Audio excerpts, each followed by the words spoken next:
रियासत अली आज़ाद साहब, आप तजवीज़ करिए, ये प्रोसेस आगे बढ़ जाए, पाकिस्तान का इसमें मफाद है, चाहे जो जिसकी मर्जी सियासी वाबस्तगी है, पाकिस्तान ये पॉलिटिकल क्योस का मुतहम्मिल नहीं हो सकता। आप तजवीज़ करें कैसे आगे बढ़े। बिल्कुल मलिक साहब, मैं आपकी बात को सेकंड करता हूं। जो आपने शाम की मिसाल दी है ना, उसको सामने रखते हुए तमाम पॉलिटिकल पार्टीज, तमाम स्टेक होल्डर्स, तमाम इदारे, उसके सरबराह, उनको ये चीज़ सोचनी चाहिए। उनके तो शायद एक दो दुश्मन हो, हमारे पता नहीं कितने दुश्मन है, कितनी एजेंसीज इस पाकिस्तान के पीछे, मेरे मुल्क मेरी धरती, जिसको हम सब ने दुआओं से और अल्लाह ताला ने एक तोहफे के तौर पर दिया है। मेरी जाती राय में पहले ये पीटीआई वाले ये कहते थे कि हमने सिर्फ इस्टेब्लिशमेंट से बात करनी। आज जो उमर अयूब खान साहब ने फरमाया, उन्होंने कहा हम किसी से भी बात करने के लिए तैयार है, तो it is a good gesture.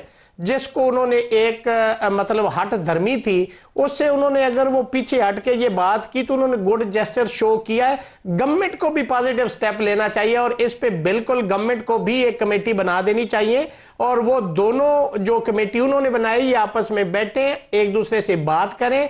ये कोई दुश्मनी की बात नहीं है। मेरे मुल्क की पॉलिटिकल पार्टीज हैं, मेरे मुल्क के लोग हैं, मेरे मुल्क का निजाम है, सबको बैठना है और इस क्यास से बाहर निकलना है। इस मुल्क की मईशत को ठीक करना है, इस मुल्क के निजाम को ठीक करना है, इस मुल्क के अंदर रूल ऑफ लॉ की बात करनी, आइन और कानून की आज़ाद साहब, आप इस्लामाबाद हाई कोर्ट बार के फोरम पे दोनों को दावत दें, कल परसों तरसों, और दोनों को वहां बैठाएं और एक कॉन्फ्रेंस करें बाकायदा, जिसमें इनकी कमेटी भी बैठी हो और पीएमएलएन के जो चीदा चीदा लोग हैं उनको बुलाएं, अरेंज करें। मेरी दरखास्त पे अरेंज करें। दोनों पॉलिटिकल पार्टीज के लिए हमारा फोरम जो है वो हाजिर है। नहीं हाजिर ऐसे नहीं, बाकायदा इनवाइट करें इनको, किसी होटल में इनवाइट करें, इनका इंटरेक्शन इंश्योर करवाएं, गोलमेज कॉन्फ्रेंस करवाएं। तो ये मेरे साथ मेरे भाई बैठे, मैं अभी इनको दावत दे रहा हूं, और दूसरी साइड पे पंजोता साहब बैठे, इनके जरिए मैं उमर अयूब खान साहब को दावत देता हूं कि आप कल नहीं परसों जब आपके पास टाइम हो आप तशरीफ लाएं। हम बैठ के इन दोनों पार्टीज के दरमियान हम भी बैठेंगे, हम भी अपना पॉइंट ऑफ व्यू देंगे। इस मुल्क और कौम के लिए सोचना है, सियासत होती रहेगी। जब ये मुल्क है तो बाकी तमाम एक्टिविटीज होती रहेगी। आप इस क्या से निकले, दुनिया से इबरत हासिल करें कि दुनिया के अंदर बाकी मुमालिक में क्या हो रहा है, एजेंसीज कैसे ऑपरेट कर रही हैं, इस चीज को सोचना है। हमें इस मुल्क का जो मफाद है वो सबसे अजीज है, और हमारी तरफ से गोल मेज कॉन्फ्रेंस कहेंगे, आल पाकिस्तान लेवल पे कहेंगे, हम वो भी अरेंज करेंगे, हम उसके मेजबान होंगे, उसके अखराजात हम बर्दाश्त करेंगे। हम चाहते हैं कि ये लोग बैठे, बस ये आप इनिशिएटिव ले लीजिए, मुश्किल सिचुएशन मेरी दरखास्त पर आप इनिशिएटिव ले लीजिए, पीटीआई की कमेटी को बुलाइए और 6-7 सीनियर लीडर को पीएमएलएन को उनको दावत दीजिए। करता हूं मलिक साहब, आपके बिहाफ पे, आपके चैनल पे हम ये इनिशिएटिव भी लेंगे और हम इनको दावत भी देंगे, और हम चाहते हैं कि आपस में बैठे। हर मसले का हल बातचीत से निकलता है। अगर ये आपस में दोनों लड़के, दोनों एक का इस तरफ मुंह है, दूसरे का इस तरफ मुंह है, बात नहीं होती तो ये मसले हल नहीं होते। बड़े बड़े मसाइल जो हैं वो टेबल पे बैठ के लोगों ने हल किए, और ये भी कोई इतना बड़ा मसला नहीं है। और मैं समझता हूं कि पीटीआई ने जो मुतालबात किए हैं कि उनके जो कैदी हैं उसके अंदर मोस्टली बेगुनाह लोग हैं। मैं बहुत सारे केसेस में आज भी हाई कोर्ट में पेश हुआ हूं, तो अगर उनको रिहा कर दिया जाए एक गुड जेस्चर के तौर पर, बाकी जो मेन इश्यूज हैं उनको आप पेंडिंग रख के उस पर डायलॉग करके उसका भी सोल्यूशन निकाला जा सकता है। बिलाल कियानी साहब, जो 2014 के धरने का इख्तिताम था, गवर्नमेंट उस वक्त भी एक तो वो बहुत ही तकलीफ थे हमारे लिए, कौमी सानिया था APS, जिसके बायस वो आखिर में धरना मुलतवी हुआ। लेकिन आप ये जहन में रखिए कि फॉलो अप डेवलपमेंट क्या थी, सुप्रीम कोर्ट का कमीशन था, या उससे भी जो बड़ी डेवलपमेंट थी, वो साइलेंटली एक मेज़ के ऊपर इसाक डार और जहांगीर खान तरीन के मुज़ाकरात थे, जिसके नतीजे में वो कमीशन भी बना और मामला रिजॉल्व हो गया। तो शायद गाइडिंग प्रिंसिपल अभी भी यही होगा, आपकी जमात के 2-3 बड़े और उसकी जमात पीटीआई की जमात के 2-3 बड़े बैठ जाएं और एक रास्ता निकाल लें, रोड मैप तय कर लें और आगे बढ़ जाएं। देखिए नदीम साहब, देखिए ये बातें ना, आप जो बातें कर रहे हैं वो उसूली तौर पे सही बातें हैं, मगर आप रीसेंट कॉन्टेक्स्ट देख लीजिए। वो जमात जिसने फ़िलिस्तीन के इशू के ऊपर ऑल पार्टीज़ कॉन्फ्रेंस को रिजेक्ट किया, और वो जमात जिसकी अपनी तंजीमी हालात ये हैं कि जिस दिन ये 24 नवंबर को ये गैर कानूनी हमला कर भी रहे थे इस्लामाबाद के ऊपर, तो उससे उसी दिन गौहर खान साहब और उसके साथ उनके साथ वो गए थे, मेरा ख्याल है बैरिस्टर सैफ इमरान खान साहब को मिलने, इनके अपने बकौल, और इमरान खान साहब ने और उन्होंने आके कहा कि संगजानी के ऊपर आप बात कर लें, तो बुशरा बीबी ने इनको ओवर रूल कर दिया। तो मैं ये बात इसलिए दोहरा रहा हूं क्योंकि आज उमर अयूब साहब को उन्होंने सेक्रेटरी जनरल से सेक्रेटरी जनरल भी नहीं है जमात के, उधर से भी हटा दिया। अब उमर अयूब साहब की एक बात की क्या वैल्यू है इस जमात में, आप मुझसे बेहतर जानते हैं कि जब तक पांचों लोग इनफरादी तौर पर नहीं कहेंगे आपको नहीं पता इनकी जमात का मौकफ क्या है। दूसरी बात यह है कि ये भी बात जरूर ज़हन में रखें, मैं हरगिज़ ये नहीं कह रहा, हम तो कहते हैं कि हर वक्त सियासत में और जमहूरियत के अंदर आपको बातचीत के लिए दरवाजे खोले रखने चाहिए, और हम डे वन से ये बात करते हैं और हम ये कहते हैं कि नहीं हम बात करेंगे तो सिर्फ इस्टेब्लिशमेंट से करेंगे, और अब हम यही करेंगे, और अब हम इस्लामाबाद आएंगे, और अब हम मतलब यही बातें करते आए थे। आज भी अगर उमर अयूब साहब ने भी ये बात की तो कोई जमहूरियत पसंदाना सोच की वजह से नहीं की, ये इसलिए की क्योंकि इनके बार बार ये फाइनल कॉल और ये हमले और ये सारे गैर कानूनी हरबे जो हैं ये फेल हो गए।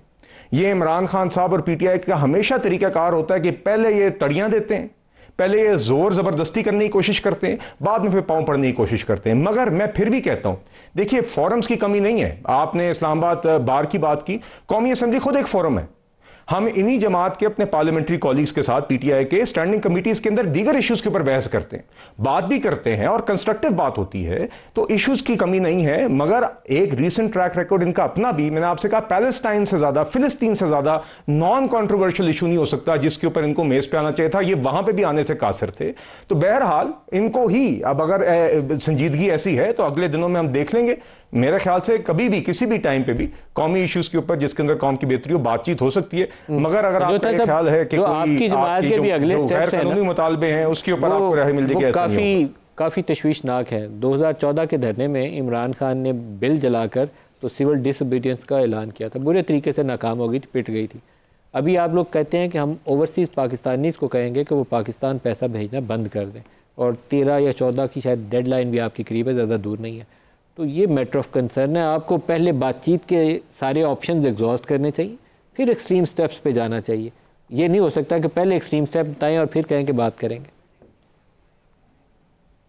देखिए 2 साल से जो तहरीक इंसाफ के ऊपर जुल्म किया जा रहा है, जो इस मुल्क की आवाम के ऊपर जुल्म किया जा रहा है, जो आवाम का मैंडेट चुराया गया है, जो घरों में छापे मारे गए हैं, जो सीधी गोलियां चलाई गई हैं, जो आए रोज एहतजाज के ऊपर दफा 144 लगाकर घरों में घुस कर खवातीन के साथ सलूक किया गया है, जेलों में डाला गया है, हमारे लीडर को जेल में डाला गया है। तो आप ये बात करते हैं कि हम 2 साल से जेल में भी पड़े हैं और हमारे ऊपर सारी सख्तियां भी हैं कि तमाम MNAs MPs कोई ऐसा बंदा नहीं जिस पर कोई मुकदमा ना हो, बल्कि एक एक नहीं 10-10 20-20 30-30 40-40 50-50 मुकदमात हैं। और हमारे पास क्या रास्ता है? हमारे पास यही रास्ता था ना कि अदालत में जाएं या एहतजाज का रास्ता इख्तियार करें।